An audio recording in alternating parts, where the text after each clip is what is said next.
সবাইকে আজকে আমি আপনাদের সাথে শেয়ার করব বাঙালির আবেগের পাঁচন। পাঁচন রান্না করার জন্য এখানে ছিল 35 রকমের সবজি আর 5 রকমের ডাল। আমার মা সবজিগুলো ভালোভাবে কেটে নিচ্ছে, এরপরে ভালোভাবে পরিষ্কার করে ধুয়ে আমার মা বড় একটা হাঁড়িতে বসিয়ে দিয়েছে। এখানে ডাল সবজি সব সিদ্ধ হচ্ছে। হওয়ার কিছুক্ষণ পরে আমার মা ছোলা সিদ্ধ করে দিয়ে দিয়েছে, আর সাথে দেয়া হলো 5 রকমের শাক। সবজি ডাল সব সিদ্ধ হচ্ছে একসাথে। আর এইদিকে আমার মা মশলা বেটে নিচ্ছে, ভালোভাবে মশলাগুলো পিষিয়ে নিচ্ছে।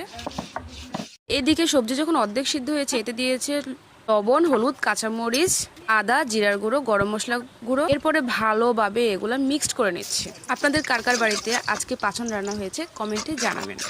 পাঁচন খেতে আপনাদের কেমন লাগে তাও জানাবেন। এদিকে আমার মা নারকেলগুলোকে ভালোভাবে ভেজে পাঁচনের মধ্যে দিয়ে দিচ্ছে। এরপরে শুকনো লঙ্কা ভালোভাবে ভেজে নিচ্ছে তেলের মধ্যে। এবার হলো মহামূল্যবান সময়। এই সময় পাঁচন তার নিজস্ব স্বাদ গ্রান পায়। এটা হলো তেল আর পাঁচফোড়নের কারিশমা। এদিকে আমার মা পাঁচনের মধ্যে একটু চিনিও দিল, সব কিছু একসাথে ব্যালেন্স করার জন্য। আর গরম তেল দিয়ে দিল, আর ভালোভাবে আবার কষিয়ে নিল তেলের মধ্যে।